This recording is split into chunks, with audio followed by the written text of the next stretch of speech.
사랑하는 기쁨의 교회 성도 여러분 안녕하세요. 오늘은 다 같이 열왕기상 13장 6절에서 우리 19절의 말씀을 읽고 우리 13장에 대해서 함께 묵상하도록 하겠습니다. 제가 여러분들을 위해서 말씀을 드려드립니다. 왕이 하나님의 사람에게 말하여 이르되 청하건대 너는 나를 위하여 내 하나님 여호와께 은혜를 구하여 내 손이 다시 성하게 기도하라. 하나님의 사람이 여호와께 은혜를 구하니 왕의 손이 다시 성하도록 전과 같이 되니라. 왕이 하나님의 사람에게 이르되 나와 함께 집에 가서 쉬라. 내가 네게 예물을 주리라. 하나님의 사람이 왕께 대답하되 왕께서 왕의 집 절반을 내게 준다 할지라도 나는 왕과 함께 들어가지도 아니하고 이곳에서는 떡도 먹지 아니하고 물도 마시지 아니하리니 이는 곧 여호와의 말씀이 내게 명령하여 이르시기를 떡도 먹지 말며 물도 마시지 말고 왔던 길로 되돌아가지 말라 하셨음이니이다 하고 이에 다른 길로 가고 자기가 베델에 오던 길로 되돌아가지도 아니하니라. 베델에 한 늙은 선지자가 살더니 그의 아들들이 와서 이날에 하나님의 사람이 베델에서 행한 모든 일을 그에게 말하고 또 그가 왕에게 드린 말씀도 그들이 그들의 아버지에게 말한지라. 그들의 아버지가 그들에게 이르되 그가 어느 길로 가더냐 하니 그의 아들들이 유다에서부터 온 하나님의 사람의 간 길을 보았습니다. 그가 그의 아들들에게 이르되 나를 위하여 나귀의 안장을 지우라. 그들이 나귀의 안장을 지우니 그가 타고 하나님의 사람을 뒤따라가서 상수리나무 아래에 앉은 것을 보고 이르되 그대가 유다에서 온 하나님의 사람이냐? 대답하되 그러하다. 그가 그 사람에게 이르되 나와 함께 집으로 가서 떡을 먹으라.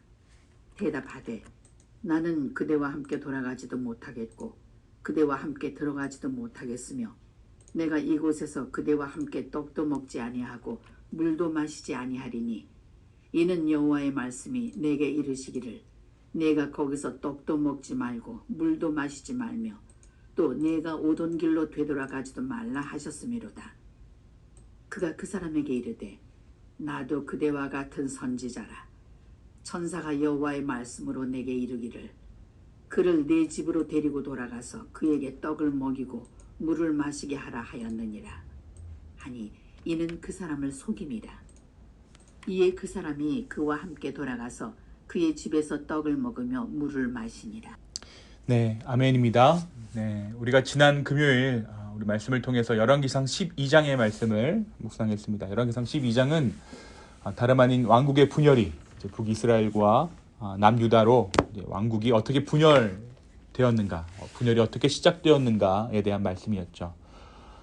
지난 말씀을 한번 되새겨 보면 솔로몬의 아들 르호보암이 이스라엘 여로보암이 요구한 10지파의 청원을 무자비하게 거절하면서 북이스라엘 왕국은 하나님께서 약속하신 것처럼 여로보암에게로 넘어가게 됩니다. 솔로몬에게 하신 말씀처럼 너의 신하에게 너의 왕국이 넘어가리라 하신 그 말씀이 이루어진 것입니다. 모든 이스라엘 지파들이 르호보암에게 적개심을 숨기지 않았습니다.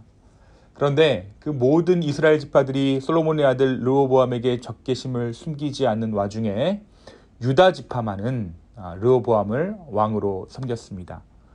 이렇게 이스라엘의 분열이 시작된 것이죠. 르호보암은 베냐민 지파와 합세해서 나머지 10지파와 싸우려고 하지만 하나님께서는 이 일을 막으십니다.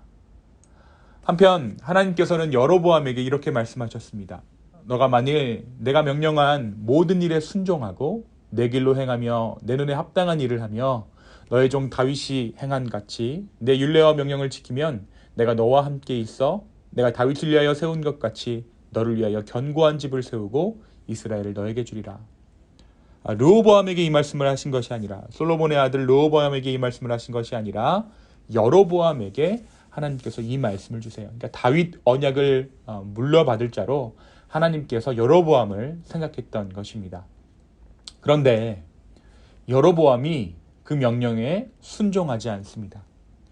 여로보암은 자신의 왕에 대한 걱정으로 또 욕심으로 이스라엘에게 있어서 역사적으로 의미가 있는 베델과 영토의 북단인 단 지역에다가 금송아지를 만들어서 백성들에게 절하게 합니다. 여로보암이 이렇게 우상을 만들었던 이유는 예루살렘 성전으로 민심이 향하지 않게 하기 위해서였습니다. 사람들이 계속해서 예루살렘들을 바라보고 르호보암이 있는 그 땅을 향해 그들의 민심이 향하기 때문에 그들의 민심을 흩어뜨리고자 베델과 단에다가 금송아지를 만들고 사람들이 그곳에 절하게 만든 것입니다. 정치적인 목적을 위해서 우상을 만든 것이죠. 당연히 이것은 하나님 앞에 큰 범죄였습니다. 여로보암은 백성들을 하나님으로부터 돌아서게 하였습니다. 여로보암의 죄는 여기서 멈추지 않습니다. 그는 곳곳에 산당을 짓고 그리고 레위 자손이 아닌 보통 백성으로 하여금 제사장을 삼고 여호와의 절기가 아닌 임의로 만든 날들을 절기로 삼는 하나님 앞에 중범죄를 행하게 됩니다. 우리가 사무엘서 말씀에서 함께 보았듯이 엘리의 두 아들들이 여호와의 제사를 멸시한 것처럼 여로보암은 하나님께서 명하신 제사의 규례를 모두 무시하기 시작했습니다. 영적으로 타락하기 시작한 것이에요. 그리고 나서 성경에 나오는 흥미로운 이야기 중 하나가 바로 오늘 저와 여러분이 읽으신 열왕기상 13장에 등장하는 하나님의 사람과 베델의 한 늙은 선지자 이야기입니다. 하나님의 사람은 여로보암의 죄를 꾸짖으면서 남유다 왕국에 다윗의 자손으로 요시아라는 왕이 나올 것인데 그가 이 모든 패역하고 타락한 제사장들을 응징할 것이라고 예언합니다. 그리고 이 예언이 확실할 것에 대한 징조로 제단이 갈라지고 그 위에 있는 재가 쏟아졌는데 이를 막기 위해서 하나님의 사람을 잡으려고 손을 펴서 말하던 여로보암의 손이 말라버리게 됩니다. 이것이 5절까지의 내용이에요. 여로보암은 이 하나님의 사람에게 간청하여 손을 다시 회복시켜 달라고 구하고 여호와의 은혜로 여로보암은 다시 손을 회복하게 됩니다. 왕은 그 은혜에 감사하며 하나님의 사람에게 예물을 주기 원했지만 하나님의 사람은 거절하죠.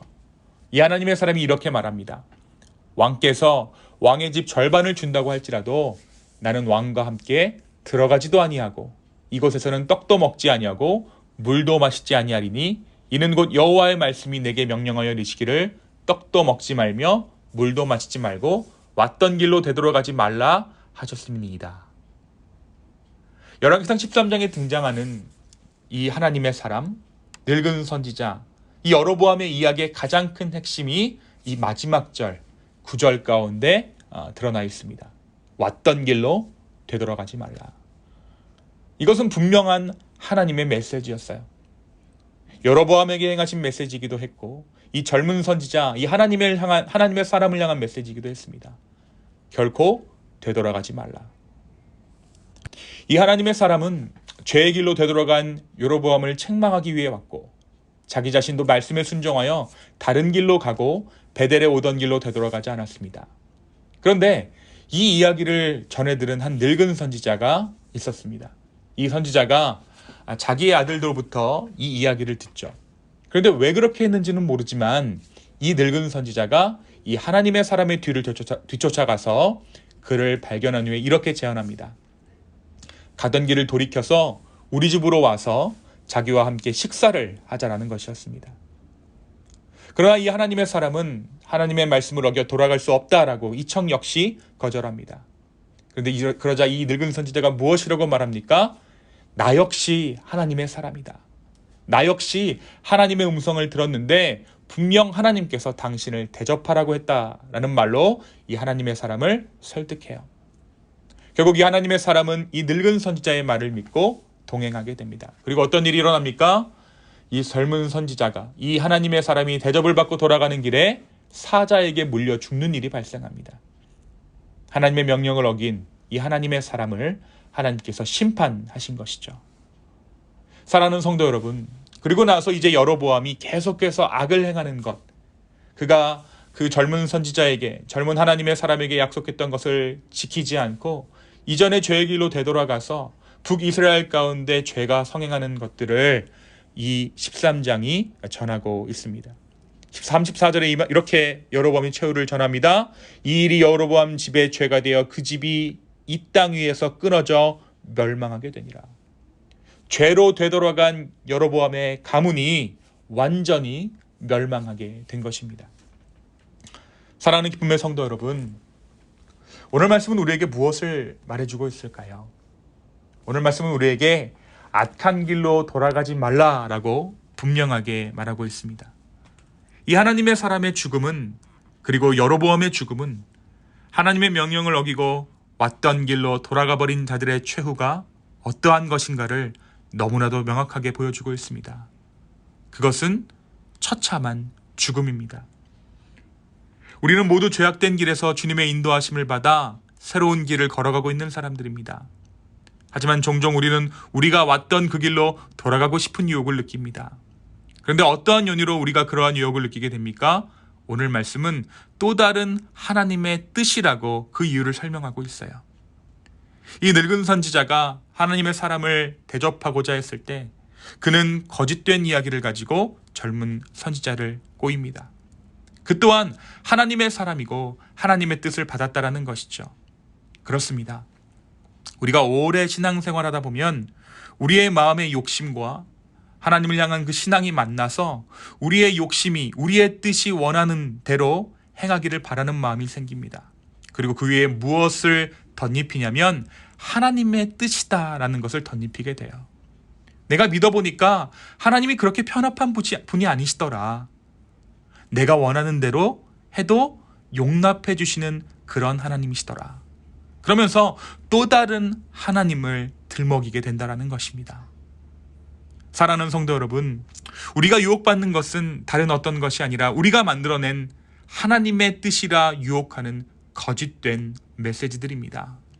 그것들이 우리의 신앙을 되돌아가게 만든다는 것입니다. 그러나 오늘 말씀에서 하나님은 분명히 우리에게 말씀하십니다. 되돌아가지 말라. 되돌아가면 그 길의 끝에는 필경 죽음이 있다. 사랑하는 기쁨의 성도 여러분, 돌이키지 않는 신앙을 위해 우리는 우리 스스로가 단독자로 하나님 앞에 서야 할 것입니다. 주님께서 내게 하셨던 첫 약속, 그리고 우리가 주를 향해 품었던 첫 믿음들을 잘 간직한 채 본향으로 돌아가는 그날까지 주와 동행하는 저와 여러분 되기를 예수 그리스도의 이름으로 축원합니다. 이 시간 함께 기도하겠습니다. 주님, 우리가 돌이키지 않겠습니다. 돌아서지 않겠습니다. 세상의 어떤 유혹에도 주님만을 바라보겠습니다. 때때로 세상의 유혹들이 그것이 하나님의 뜻이다, 그래도 괜찮다라고 말할 때에 내가 하나님의 말씀을 다시 한번 되새겨 아니다 라고 말할 수 있는 믿음들을 허락하여 주시옵소서. 성령 하나님, 우리의 마음을 드립니다. 우리의 상황을 드립니다. 우리의 믿음을 지켜 주시옵소서. 감사합니다. 이 모든 말씀 살아계신 예수 그리스도의 이름으로 기도하였습니다. 아멘. 오늘 하루도 주 안에서 승리하는 저와 여러분 되기를 소망합니다.